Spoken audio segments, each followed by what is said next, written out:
ನಿಮ್ಮ ಹಣ ಈ ಬ್ಯಾಂಕ್ಗಳಲ್ಲಿದೆಯಾ? ಹಾಗಿದ್ರೆ ನಿಮ್ಮ ಹಣನೂ ಸೇಫು, ನೀವು ಸೇಫು, ಹಾಗೇನೆ ನೀವು ನಿಶ್ಚಿಂತೆಯಿಂದ ಇರಬಹುದು. ಭಾರತದಲ್ಲಿ 3 ಬ್ಯಾಂಕ್ಗಳನ್ನ ತುಂಬಾ ಸೇಫ್ ಅಂತ ಹೇಳಿ RBI ಅನೌನ್ಸ್ ಮಾಡಿದೆ. ಈ 3 ಬ್ಯಾಂಕ್ಗಳು ಫೇಲ್ ಆಗೋದಕ್ಕೆ ಸಾಧ್ಯನೇ ಇಲ್ವಂತೆ. ಹಾಗಾದ್ರೆ ಭಾರತದ ಟಾಪ್ 3 ಸೇಫ್ ಆಗಿರುವಂತ ಬ್ಯಾಂಕ್ಗಳು ಯಾವುವು? ಆ ಬ್ಯಾಂಕ್ಗಳು ಸೇಫ್ ಅಂತ ಅನ್ನಿಸಿಕೊಂಡಿದ್ದು ಹೇಗೆ? ಎಲ್ಲವನ್ನ ಹೇಳ್ತೀನಿ. ಈ ವಿಡಿಯೋನ ಕಂಪ್ಲೀಟ್ ಆಗಿ ನೋಡಿ. ಹಾಯ್ ಹಲೋ ನಮಸ್ಕಾರ, ವೆಲ್ಕಮ್ ಟು ಬಾಸ್ವಾಲಾ. ನಾನು ಶೇಷಕೃಷ್ಣ ಭಟ್. ನಾವು ಕಷ್ಟಪಟ್ಟು ದುಡಿದ ದುಡ್ಡನ್ನ ಬ್ಯಾಂಕ್ನಲ್ಲಿ ಇಡ್ತೀವಿ, ಯಾಕಂದ್ರೆ ಅದು ಸೇಫ್ ಆಗಿರುತ್ತೆ. ನಮಗೆ ಬೇಕಾದಾಗ ಬ್ಯಾಂಕ್ನಿಂದ ಹಣವನ್ನ ವಿತ್ಡ್ರಾ ಮಾಡಬಹುದು ಅಂತ. ಆದರೆ ಎಷ್ಟೋ ಸಲ ನಮ್ಮ ಸುತ್ತಮುತ್ತ ನಡೆಯುವಂಥ ಕೆಲವೊಂದು ಇನ್ಸಿಡೆಂಟ್ಗಳು, ಅಂದರೆ ಆ ಬ್ಯಾಂಕ್ ಮುಚ್ಚೋಯ್ತು, ಬ್ಯಾಂಕಿಗೆ ಬೀಗ ಬಿತ್ತು, ಇನ್ನೊಂದು ಬ್ಯಾಂಕಿಗೆ RBI ಎಚ್ಚರಿಕೆ ಕೊಟ್ಟಿದೆ, ಈ ತರಹದ ಸುದ್ದಿಗಳನ್ನು ನೋಡಿದಾಗ ಎಂಥವರಿಗಾದರೂ ಸರಿ ಟೆನ್ಷನ್ ಆಗಿಬಿಡುತ್ತೆ. ನನ್ನ ಬ್ಯಾಂಕ್ ಸೇಫ್ ಆಗಿದೆಯಾ? ನಾಳೆ ಏನಾದರೂ ಬ್ಯಾಂಕ್ ಮುಚ್ಚಿ ಹೋದರೆ ನನ್ನ ಕಥೆ ಏನು ಅನ್ನೋ ಭಯ ಪ್ರತಿಯೊಬ್ಬರಿಗೂ ಕೂಡ ಇದ್ದೇ ಇರುತ್ತೆ ಅಲ್ವಾ? ಆದರೆ ಈಗ ಆ ಭಯ ಬೇಕಾಗಿಲ್ಲ. ಯಾಕಂದ್ರೆ reserve bank of India RBI ಅಧಿಕೃತವಾಗಿ ಭಾರತದ 3 ಬ್ಯಾಂಕ್ಗಳನ್ನ ದೇಶದ ಅತ್ಯಂತ ಸುರಕ್ಷಿತ ಬ್ಯಾಂಕ್ಗಳು ಅಂತ ಪಟ್ಟಿ ಮಾಡಿದೆ. ಬನ್ನಿ ಹಾಗಿದ್ರೆ ಆ 3 ಬ್ಯಾಂಕ್ಗಳು ಯಾವುದು, ಆ ಬ್ಯಾಂಕ್ಗಳು ಯಾಕೆ ಅಷ್ಟೊಂದು ಸೇಫ್ ಅನ್ನೋದನ್ನ ಡೀಟೇಲ್ ಆಗಿ ನೋಡ್ತಾ ಹೋಗೋಣ. ಮೊದಲಿಗೆ RBI ಏನು ಹೇಳಿದೆ ನೋಡೋಣ. ಡಿಸೆಂಬರ್ 2, 2025ರಂದು RBI ತನ್ನ ವಾರ್ಷಿಕ ಪಟ್ಟಿಯನ್ನ ಬಿಡುಗಡೆ ಮಾಡಿದೆ. ಇದನ್ನ DSIB ಲಿಸ್ಟ್ ಅಂತ ಹೇಳಿ ಕರೀತಾರೆ, ಅಂದ್ರೆ ಡೊಮೆಸ್ಟಿಕ್ ಸಿಸ್ಟಮ್ಯಾಟಿಕಲಿ ಇಂಪಾರ್ಟೆಂಟ್ ಬ್ಯಾಂಕ್ಸ್ ಅಂತ. ವಿಶೇಷ ಏನಪ್ಪಾ ಅಂದ್ರೆ ಕಳೆದ ವರ್ಷ ಅಂದ್ರೆ 2024ರಲ್ಲಿ ಯಾವ 3 ಬ್ಯಾಂಕ್ಗಳು ಈ ಲಿಸ್ಟ್ನಲ್ಲಿ ಇದ್ವೋ, ಈ ವರ್ಷ ಕೂಡ ಅದೇ 3 ಬ್ಯಾಂಕ್ಗಳು ತಮ್ಮ ಸ್ಥಾನವನ್ನ ಗಟ್ಟಿಯಾಗಿ ಭದ್ರಪಡಿಸಿಕೊಂಡಿದ್ದಾವೆ, ಉಳಿಸ್ಕೊಂಡಿದ್ದಾವೆ. ಹಾಗಿದ್ರೆ ಆ ಬ್ಯಾಂಕ್ಗಳು ಯಾವುದು ಅಂತ ನೀವು ಕೇಳ್ಬೋದು. ಎಸ್, ಅವೇ SBI, HDFC ಮತ್ತು ICICI ಬ್ಯಾಂಕ್.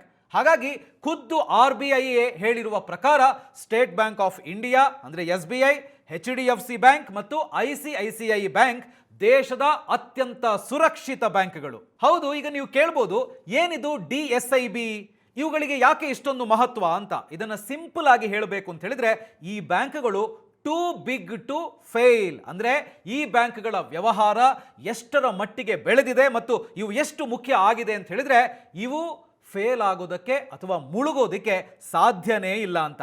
ಒಂದು ವೇಳೆ ಈ ಬ್ಯಾಂಕ್ಗಳೇನಾದರೂ ಕೊಲ್ಯಾಪ್ಸ್ ಆದ್ರೆ ಇಡೀ ಭಾರತದ ಆರ್ಥಿಕ ವ್ಯವಸ್ಥೆಯೇ ಅಲ್ಲಾಡೋಗ್ಬಿಡುತ್ತೆ. ಎಲ್ಲ ಕಡೆ ಆರ್ಥಿಕ ಸಮಸ್ಯೆಗಳು ಶುರುವಾಗುತ್ತೆ. ಅದಕ್ಕೆ ಸರ್ಕಾರ ಮತ್ತು RBI ಇವುಗಳಿಗೆ ಏನೂ ಆಗದ ಹಾಗೆ ಕಾವಲು ಕಾಯ್ತದೆ. ಹಾಗಿದ್ರೆ ಈ ಸಿಸ್ಟಮ್ ಶುರುವಾಗಿದ್ದು ಯಾವಾಗ? ಅಸಲಿಗೆ ಈ ಸಿಸ್ಟಮ್ ಶುರುವಾಗಿದ್ದು ಯಾವಾಗ ಗೊತ್ತಾ? 2008ರಲ್ಲಿ ಜಾಗತಿಕವಾಗಿ ಆರ್ಥಿಕ ಕುಸಿತ ಅಂದ್ರೆ ಗ್ಲೋಬಲ್ ಫಿನಾನ್ಷಿಯಲ್ ಕ್ರೈಸಿಸ್ ಆದಾಗ ಇಡೀ ಪ್ರಪಂಚ ಪಾಠ ಕಲಿತು. ಅದೇ ತರಹದ ಸಮಸ್ಯೆ ಭಾರತದಲ್ಲಿ ಆಗಬಾರದು ಅಂತೇಳಿ 2014ರಲ್ಲಿ RBI ಈ DSIB ಫ್ರೇಮ್ವರ್ಕ್ ಅನ್ನ ಜಾರಿಗೆ ತಂತು. ಹಾಗಿದ್ರೆ ಇದರಲ್ಲಿ ಸೇಫ್ ಆಗಿರುವಂತ ಬ್ಯಾಂಕ್ಗಳು ಅಂತೇಳಿ RBI ಹೇಳಿದೆಯಲ್ಲ, ಅದಕ್ಕೆ ಮಾನದಂಡಗಳೇನು ನೋಡಿ. ಸುಮ್ಮನೆ ಬ್ಯಾಂಕ್ಗಳನ್ನ ಈ ಸೇಫ್ ಆಗಿರುವಂತ ಬ್ಯಾಂಕ್ಗಳ ಲಿಸ್ಟ್ಗೆ ಸೇರಿಸಲ್ಲ. ಇದಕ್ಕೆ 4 ಪ್ರಮುಖ ಮಾನದಂಡಗಳಿದಾವೆ, ಅಂದ್ರೆ ಕ್ರೈಟೀರಿಯಾ ಇದೆ ಅಂತೇಳಿ. ಅದೇನೇನು ಅಂತೇಳಿ ನೋಡ್ತಾ ಹೋಗೋಣ. ಅದರಲ್ಲಿ ಮೊದಲನೇದು ಬ್ಯಾಂಕ್ ಸೈಜ್, ಬ್ಯಾಂಕ್ನ ಸೈಜ್. ನೋಡಿ, ಬ್ಯಾಂಕ್ನ ಗಾತ್ರ ಅಥವಾ ಬ್ಯಾಂಕ್ನ ಸೈಜ್ ಅಂತ ಹೇಳಿದ್ರೆ ಆ ಬ್ಯಾಂಕು ಎಷ್ಟು ದೊಡ್ಡದಾಗಿದೆ ಅಂತ ಹೇಳುವಂಥದ್ದನ್ನು ಸೂಚಿಸುತ್ತೆ. ಸಾಮಾನ್ಯವಾಗಿ ಇದನ್ನ ಬ್ಯಾಂಕ್ ಹೊಂದಿರುವಂಥ ಒಟ್ಟು ಅಸೆಟ್ಗಳ ಮೂಲಕ ಅಳೆಯಲಾಗುತ್ತೆ. ಉದಾಹರಣೆಗೆ ಹೇಳಬೇಕು ಅಂತ ಹೇಳಿದ್ರೆ ನಗದು ಅಂದ್ರೆ ಕ್ಯಾಶು, ಸಾಲಗಳು, ಹೂಡಿಕೆಗಳು ಇತ್ಯಾದಿ. ಅದರ ಜೊತೆಗೆ ಬ್ಯಾಂಕ್ನ ಆದಾಯ, ಮಾರುಕಟ್ಟೆ ಮೌಲ್ಯ, ಮಾರ್ಕೆಟ್ ಕ್ಯಾಪ್ ಅಂತ ಹೇಳ್ತೀವಲ್ಲ ಅದು, ಬಂಡವಾಳ, ಇವುಗಳನ್ನು ಕೂಡ ಇಲ್ಲಿ ಪರಿಗಣಿಸಲಾಗುತ್ತೆ. ಇವು ಬ್ಯಾಂಕ್ನ ಆರ್ಥಿಕ ಶಕ್ತಿ, ಅದರ ವ್ಯಾಪ್ತಿಯ ಮಟ್ಟ, ಮಾರುಕಟ್ಟೆಯಲ್ಲಿ ಅದರ ಪ್ರಭಾವ ಎಷ್ಟು ಅಂತ ಹೇಳುವಂಥದ್ದನ್ನು ತಿಳಿಸುತ್ತೆ.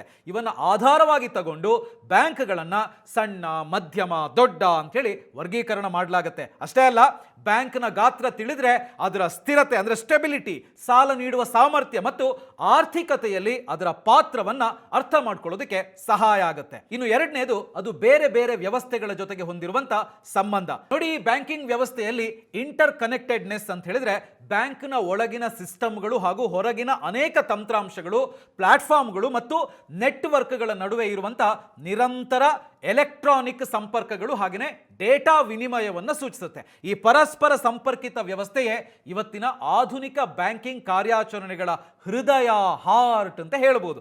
ಇದು ಬ್ಯಾಂಕ್ಗೆ ವೇಗವಾದ ಮತ್ತು ಪರಿಣಾಮಕಾರಿ ಸೇವೆಯನ್ನು ನೀಡೋದಕ್ಕೆ, ನಿಯಂತ್ರಣ ನಿಯಮಗಳನ್ನು ಪಾಲಿಸೋದಕ್ಕೆ, ಹಾಗೆಯೇ ಅಪಾಯ ನಿರ್ವಹಣೆ, ರಿಸ್ಕ್ ಮ್ಯಾನೇಜ್ಮೆಂಟ್ ಅನ್ನ ಸರಿಯಾಗಿ ಕೈಗೊಳ್ಳೋದಕ್ಕೆ ಮಹತ್ವದ ಪಾತ್ರವನ್ನು ವಹಿಸುತ್ತೆ.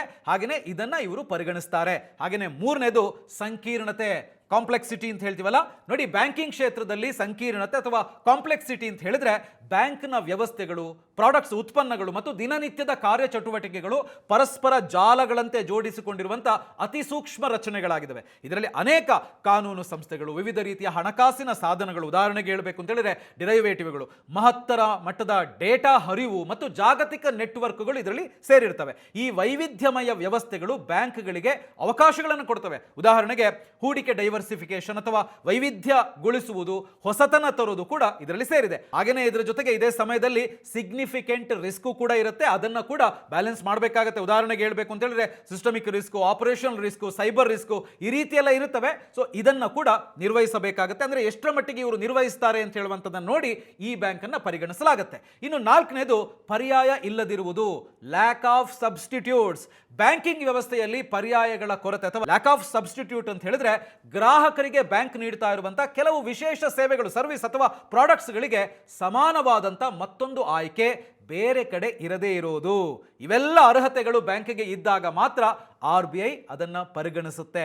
ಎಲ್ಲಕ್ಕಿಂತ ಮುಖ್ಯವಾಗಿ ಯಾವ ಬ್ಯಾಂಕ್ನ ಆಸ್ತಿ ಅಂದ್ರೆ ಅಸೆಟ್ಟು ನಮ್ಮ ದೇಶದ GDPಯ 2% ಜಾಸ್ತಿ ಇರುತ್ತೋ ಆ ಬ್ಯಾಂಕ್ಗಳನ್ನ ಮಾತ್ರ RBI ಈ ಲಿಸ್ಟಿಗೆ ಪರಿಗಣನೆ ಮಾಡ್ತಾರೆ. ಸೊ ಇವೆಲ್ಲ ಮಾನದಂಡಗಳು, ಕ್ರೈಟೀರಿಯಾನ ನೋಡಿಕೊಂಡೆ ನಮ್ಮ ದೇಶದ ಸೇಫೆಸ್ಟ್ ಬ್ಯಾಂಕ್ಗಳು ಯಾವುದು ಅಂತೇಳಿ RBI ಅನೌನ್ಸ್ ಮಾಡಿರೋದು. ನೋಡಿ, SBI, ICICI ಮತ್ತು HDFC ಬ್ಯಾಂಕ್ಗಳು ಈ ಲಿಸ್ಟ್ಗೆ ಸೇರಿದಂಥ ಇತಿಹಾಸವನ್ನು ನಾವು ಒಂದ್ಸರ್ತಿ ನೋಡಬೇಕು.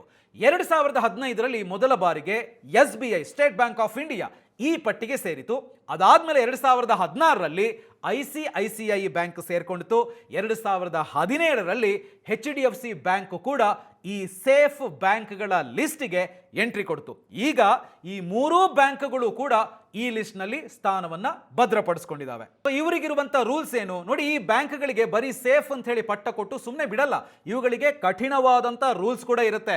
ಹೇಗೆ ಅಂತ ಹೇಳಿದ್ರೆ, ಒಂದು ಕಾರಿಗೆ ಆಕ್ಸಿಡೆಂಟ್ ಆದಾಗ ರಕ್ಷಣೆ ಮಾಡೋಕೆ ಏರ್ ಬ್ಯಾಗ್ ಇರುತ್ತಲ್ಲ, ಹಾಗೇನೆ ಈ ಬ್ಯಾಂಕ್ಗಳು ತಮ್ಮ ಹತ್ತಿರ ಎಕ್ಸ್ಟ್ರಾ ಬಂಡವಾಳವನ್ನ ಅಥವಾ additional CET, additional common equity tyre 1 capital ಅನ್ನ ಇಟ್ಕೋಬೇಕು.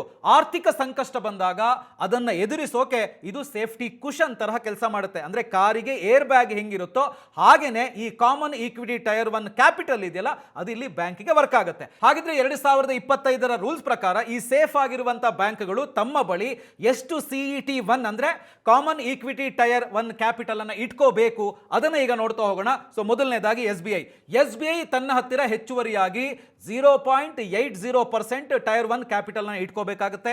HDFC bank 0.40% ಇಟ್ಕೋಬೇಕಾಗುತ್ತೆ. ICICI ಬ್ಯಾಂಕ್ 0.20% ನಷ್ಟು ಎಕ್ಸ್ಟ್ರಾ ದುಡ್ಡನ್ನ ಅವರು ಮೇಂಟೈನ್ ಮಾಡಬೇಕಾಗುತ್ತೆ. ಹಾಗಾದ್ರೆ ಈಗ ನೀವು ಕೇಳ್ಬೋದು, ನಮ್ಮಂತಹ ಸಾಮಾನ್ಯ ಕಸ್ಟಮರ್ಸ್ ಅಥವಾ ಡೆಪಾಸಿಟರ್ಸ್ಗೆ ಇದರಿಂದ ಏನ್ ಲಾಭ ಅಂತ. ನೋಡಿ, ತುಂಬಾ ಸಿಂಪಲ್. ಈ ಲಿಸ್ಟ್ ನಲ್ಲಿರುವಂತಹ ಬ್ಯಾಂಕ್ಗಳಲ್ಲಿ ನಿಮ್ಮ ದುಡ್ಡು ಇದ್ರೆ ಅದು ತುಂಬಾನೇ ಸೇಫ್ ಆಗಿರುತ್ತೆ. ಯಾಕಂದ್ರೆ ಮೊದಲನೇದು, ಇವರ ಹತ್ತಿರ ರಿಸ್ಕ್ ತಗೊಳ್ಳೋಕೆ ಎಕ್ಸ್ಟ್ರಾ ಬಂಡವಾಳ ಇರುತ್ತೆ. ನಾನು ಈಗಾಗಲೇ ಹೇಳಿದ್ನಲ್ಲ, ಕಾಮನ್ ಈಕ್ವಿಟಿ ಟೈರ್ 1 ಕ್ಯಾಪಿಟಲ್ ಅಂತ ಅದಿರುತ್ತೆ. ಎರಡನೇದಾಗಿ RBI ಇವುಗಳ ಪ್ರತಿಯೊಂದು ಹೆಜ್ಜೆಯನ್ನು ಕೂಡ ಮಾನಿಟರ್ ಮಾಡ್ತಾ ಇರುತ್ತೆ. ಮೂರನೇದು, ತುಂಬಾ ಕಷ್ಟದ ಪರಿಸ್ಥಿತಿ ಏನಾದ್ರೂ ಬಂದ್ಬಿಟ್ರೆ ಸರ್ಕಾರವೇ ನಿಂತು ಇವುಗಳಿಗೆ ಸಪೋರ್ಟ್ ಮಾಡುತ್ತೆ. ಸೊ DSIB ಅಂದ್ರೆ ಡೊಮೆಸ್ಟಿಕ್ ಸಿಸ್ಟಮ್ಯಾಟಿಕಲಿ ಇಂಪಾರ್ಟೆಂಟ್ ಬ್ಯಾಂಕ್ಸ್ ಅನ್ನೋದು ಬರೀ ಟೆಕ್ನಿಕಲ್ ಪದ ಅಲ್ಲ. ಇದು ನಮ್ಮ ದೇಶದ ಆರ್ಥಿಕ ಸ್ಥಿರತೆಯನ್ನ ಮತ್ತೆ ಜನರ ಕಷ್ಟದ ದುಡ್ಡನ್ನ ಕಾಪಾಡೋಕೆ RBI ಕೊಟ್ಟಿರುವಂತ ಒಂದು ಭರವಸೆ ಅಂತ ಹೇಳ್ಬೋದು. ನೋಡಿ, ಇನ್ನೊಂದು ಪ್ರಮುಖವಾದಂತ ವಿಷಯ, ಈ ಮೂರು ಬ್ಯಾಂಕ್ಗಳು ಸೇಫ್ ಅಂತ ಹೇಳಿದ ಮಾತ್ರಕ್ಕೆ ಬೇರೆ ಬ್ಯಾಂಕ್ಗಳೆಲ್ಲ ಸೇಫ್ ಅಲ್ಲ ಅಂತ ಅಲ್ಲ. RBI ಅನೌನ್ಸ್ ಮಾಡಿರೋದನ್ನ ಜಸ್ಟ್ ನಿಮ್ಮ ಮಾಹಿತಿಗೋಸ್ಕರ ಇಲ್ಲಿ ಕೊಟ್ಟಿದ್ದೀನಿ. ಸೊ ಈ ವಿಡಿಯೋ ನಿಮಗೆ ಇಷ್ಟ ಆಗಿದೆ ಅಂತ ಹೇಳಿದ್ರೆ ಲೈಕ್ ಮಾಡಿ, ಹಾಗೆಯೇ ಶೇರ್ ಮಾಡಿ, ಅದರ ಜೊತೆಗೆ ಬಾಸ್ವಾಲಾ ಕನ್ನಡ ಚಾನಲ್ ಅನ್ನ ಸಬ್ಸ್ಕ್ರೈಬ್ ಮಾಡಿ. Bosswala. Be the boss.